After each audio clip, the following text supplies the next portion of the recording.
ಮತ್ತೆ ಸ್ವಾಗತ.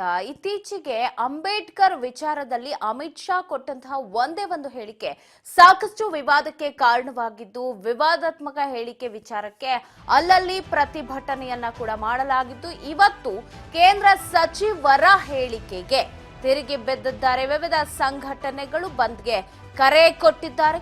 ವಿವಾದಾತ್ಮಕ ಹೇಳಿಕೆ ವಿಚಾರದಲ್ಲಿ ರಾಜೀನಾಮೆಯನ್ನ ಕೊಡಬೇಕು ಅಂತ ಹೇಳಿ ವಿವಿಧ ಸಂಘಟನೆಗಳು ಇವತ್ತು ಮಂಡ್ಯ ಮೈಸೂರು ಬಂದ್ಗೆ ಕರೆ ಕೊಟ್ಟಿದ್ದು, ಬೆಳಗ್ಗೆ 6ರಿಂದ ಸಂಜೆ 6 ಗಂಟೆಯವರೆಗೆ ಪ್ರತಿಭಟನೆಗೆ ಕರೆ ಕೊಟ್ಟಿದ್ದಾರೆ.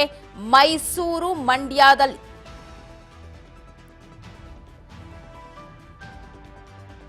ವಿವಿಧ ಸಂಘಟನೆಗಳು ಕರೆ ಕೊಟ್ಟಿದೆ.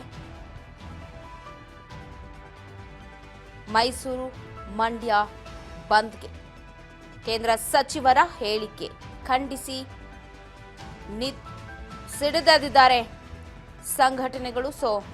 ಶತಾಯಗತ ರಾಜೀನಾಮೆಯನ್ನ ಪಡೆದುಕೊಳ್ಳಬೇಕು ಅಂತ ಇಂದ ನಾವು ನೋಡಿದ್ವಿ. ಕಲಬುರಗಿ, ಬೀದರ್ ಈ ಭಾಗದಲ್ಲೂ ಕೂಡ ಪ್ರತಿಭಟನೆ ಆಗಿತ್ತು, ಗದಗದಲ್ಲೂ ಪ್ರತಿಭಟನೆ ಆಗಿತ್ತು. ಸಾಕಷ್ಟು ಒಳ್ಳೆ ರೆಸ್ಪಾನ್ಸ್ ಕೂಡ ಸಿಕ್ಕಿತ್ತು. ಎಲ್ಲೂ ಯಾರೂ ಬಂದ್ಗೆ ನಾವು ಬೆಂಬಲ ಕೊಡಲ್ಲ ಅಂತ ಹೇಳಿರಲಿಲ್ಲ. ಈಗ ಮತ್ತೆ ಬಂದ್ ಮುಂದುವರಿತಾ ಇದೆ. ದಲಿತ ಪರ ಸಂಘಟನೆಗಳು, ಕೆಲ ರೈತ ಸಂಘಟನೆಗಳು ಇವತ್ತು ಪ್ರತಿಭಟನೆಗೆ ಕರೆ ಕೊಟ್ಟಿದೆ.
ಬೆಂಕಿ ಹಾಕಲ್ಲ.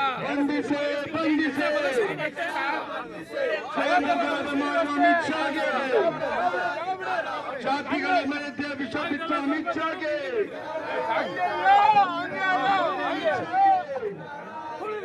ಬಾಬಾ ಸಾಹೇಬ್ ಅಂಬೇಡ್ಕರ್ ವಿರೋಧಿ ಅಮಿತ್ ಶಾಗೆ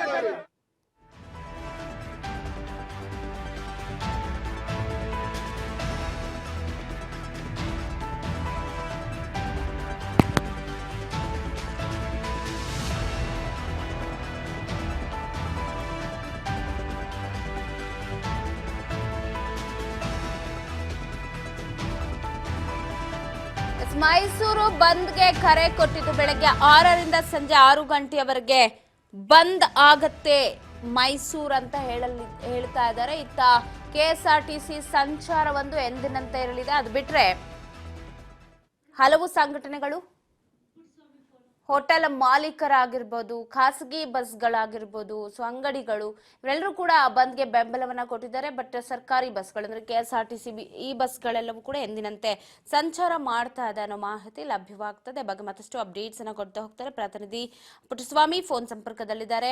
ಪುಟ್ಟಸ್ವಾಮಿ, ಕೇಂದ್ರ ಸಚಿವರು ಅಮಿತ್ ಶಾ ಅವರು ಕೊಟ್ಟಂತಹ ಒಂದೇ ಒಂದು ಹೇಳಿಕೆ ಕರ್ನಾಟಕದಾದ್ಯಂತ ಎಲ್ಲೋ ಕಿಚ್ಚನ್ನ ಹಚ್ಚಿತ್ತು ಅಂತ ಹೇಳ್ಬೋದು. ಹಿಂದೆ ಕೂಡ ಉತ್ತರ ಕರ್ನಾಟಕ ಭಾಗದ ನಾನಾ ಜಿಲ್ಲೆಗಳನ್ನ ಬಂದ್ ಮಾಡಿದ್ರು. ರಾಜೀನಾಮೆಗೆ ಒತ್ತಾಯವನ್ನ ಮಾಡಿದ್ರು. ಇವತ್ತು ಮೈಸೂರು ಮಂಡ್ಯ ಕೂಡ ಬಂದ್ ಆಗಿದೆ. ಸದ್ಯದ ಅಪ್ಡೇಟ್ಸ್ ಏನೆಲ್ಲ ಸಿಗ್ತಾ ಇದೆ, ಯಾವ ರೀತಿ ಇದೆ ಅಲ್ಲಿ ಬೆಂಬಲ? ಪವಿತ್ರ, ಏನು ಅಮಿತ್ ಶಾ ಅವರು ತಾವು ಹೇಳಿದ ಹಾಗೆ ಅಮಿತ್ ಶಾ ಅವರು ಪಾರ್ಲಿಮೆಂಟ್ ನಲ್ಲಿ ಮಾತಾಡಿದಂತ ಅಂಬೇಡ್ಕರ್ ಅವರ ವಿಚಾರವಾಗಿ ಅವಹೇಳನಕಾರಿಯಾಗಿ ಮಾತನಾಡಿದಂತಹ ವಿಚಾರವಾಗಿ ಇಂದು ದಲಿತ ಸಂಘಟನೆಗಳು ಮತ್ತೆ ರೈತ ಸಂಘಟನೆ, ಹೋಟೆಲ್ ಮಾಲೀಕರು ಮತ್ತೆ ಬಸ್ ಮಾಲೀಕರು ಇನ್ನಿತರ ಎಲ್ಲಾ ಸಂಘಟನೆಗಳು ಸೇರ್ಕೊಂಡು ಇವತ್ತು ಮೈಸೂರು ಬಂದ್ಗೆ ಕರೆಯನ್ನ ನೀಡಿತ್ತು. ಸೊ ಮೇಲ್ನೋಟಕ್ಕೆ ಇವತ್ತು ಮೈಸೂರಿನ ಕೆಲವೊಂದಷ್ಟು ಭಾಗ, ಎಲ್ಲಾ ಭಾಗ ಅಂತ ಹೇಳೋದಕ್ಕಾಗ್ತಾ ಇಲ್ಲ, ಸೊ ಕೆಲವೊಂದಷ್ಟು ಭಾಗ ಬಂದ್ಗೆ ಬೆಂಬಲವನ್ನ ವ್ಯಕ್ತಪಡಿಸಿರ್ತಕ್ಕಂಥದ್ದು ಮೇಲ್ನೋಟಕ್ಕೆ ಕಂಡು ಬರ್ತಾ ಇದೆ. ಸೊ ಇನ್ನು ಸ್ವಲ್ಪ ಹೊತ್ತಾದ ನಂತರ ಎಲ್ಲಾ ಕಡೆಯೂ ಕೂಡ ಬೆಂಬಲವನ್ನು ಸೂಚಿಸಿ ಬಂದ್ ಆಗುವಂತಹ ಎಲ್ಲ ಸಾಧ್ಯತೆಗಳು ಕೂಡ ಇದೆ. ಅಮಿತ್ ಶಾ ಅವರ ಏನು ವಿರೋಧವಾಗಿ ಅಮಿತ್ ಶಾ ಅವರು ಈ ಗಡಿಪಾರ ಆಗಿದ್ದಂತಹ ವ್ಯಕ್ತಿ, ಅವರು ಈ ದೇಶದ ಗೃಹ ಸಚಿವರಾಗಿದ್ದಾರೆ. ಸೊ ಅವರು ಎಲ್ಲ ಒಂದ್ ಕಡೆ ಅಂಬೇಡ್ಕರ್ ಅವರ ವಿಚಾರವಾಗಿ ಅವಹೇಳನಕಾರಿ ಮಾತನಾಡಿರುವ ಕಾರಣಕ್ಕಾಗಿ ಅವರು ರಾಜೀನಾಮೆಯನ್ನ ಕೊಡಬೇಕು, ಮತ್ತೆ ಸದಸ್ಯತ್ವ ಕೂಡ, ಪಾರ್ಲಿಮೆಂಟ್ ಸದಸ್ಯತ್ವ ಕೂಡ ರಾಜೀನಾಮೆಯನ್ನ ಸಲ್ಲಿಸಬೇಕು ಅಂತಕ್ಕಂಥದ್ದು ಇವರ ಬೇಡಿಕೆ ಆಗಿರ್ತಕ್ಕಂಥದ್ದು. ಅದರ ಜೊತೆಯಲ್ಲಿ ಅಂಬೇಡ್ಕರ್ ಅವರನ್ನ ಎಲ್ಲಾ ರಾಜಕೀಯ ಪಕ್ಷಗಳು ತಮ್ಮ ಒಳಿತಿಗಾಗಿ ಬಳಸ್ಕೊತಾ ಇದ್ದಾರೆ. ಹಾಗಾಗಿ ಒಂದು ರೀತಿಯಲ್ಲಿ ಬಿಜೆಪಿ ಅಂಬೇಡ್ಕರ್ ಅವರನ್ನ ಮತ್ತೆ ಸಂವಿಧಾನವನ್ನ ಅವಹೇಳನಕಾರಿಯಾಗಿ ಮಾತನಾಡ್ತಿರ್ತಕ್ಕಂಥದ್ದು ಇದೇನು ಮೊದಲನೇದ ಏನಲ್ಲ. ಸೊ ಹಾಗಾಗಿ ಅವರು ರಾಜೀನಾಮೆಯನ್ನ ಕೊಡಬೇಕು ಅಂತಕ್ಕಂಥದ್ದು ಅವರ ಒತ್ತಾಯವಾಗಿರ್ತದೆ. ಸೊ ಅದರ ಜೊತೆಯಲ್ಲಿ ಮೈಸೂರಿನ ಕೆಲವೊಂದಷ್ಟು ಭಾಗಗಳು ಬಂದ್ಗೆ ಬೆಂಬಲವನ್ನ ವ್ಯಕ್ತಪಡಿಸಿದೆ. ಸೊ ಇದರಲ್ಲಿ ಕೆಲವು ಸಿಟಿ ಭಾಗದಲ್ಲಿ ಇರ್ತಕ್ಕಂಥ ಸಬರ್ ಬಸ್ ಸ್ಟ್ಯಾಂಡ್ ಮತ್ತೆ ಸಿಟಿ ಬಸ್ ಸ್ಟ್ಯಾಂಡ್ಗಳಲ್ಲಿ ಕೆಲವೊಂದಷ್ಟು ಜನರು ಎಂದಿನಂತೆ ಓಡಾಡ್ತಿರ್ತಕ್ಕಂಥದ್ದು, ವೆಹಿಕಲ್ಗಳು ಕೂಡ ಹಾಗೆ ಓಡಾಡ್ತಿರ್ತಕ್ಕಂಥದ್ದು, ಕೆಲವೊಂದು ಭಾಗಗಳಲ್ಲಿ ಮಾತ್ರ ಬಂದ್ಗೆ ಬೆಂಬಲವನ್ನು ವ್ಯಕ್ತಪಡಿಸಿರ್ತಕ್ಕಂಥದ್ದು. ಪವಿತ್ರ. ಎಸ್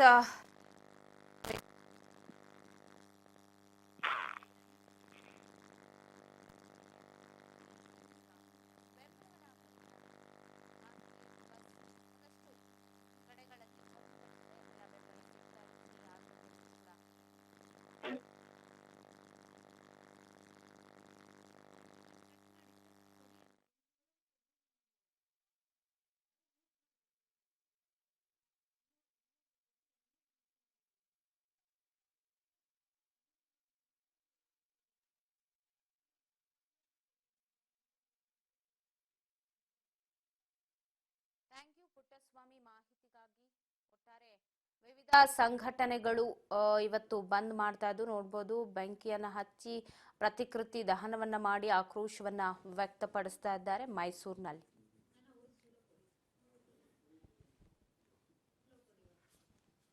ಹೋರಾಟ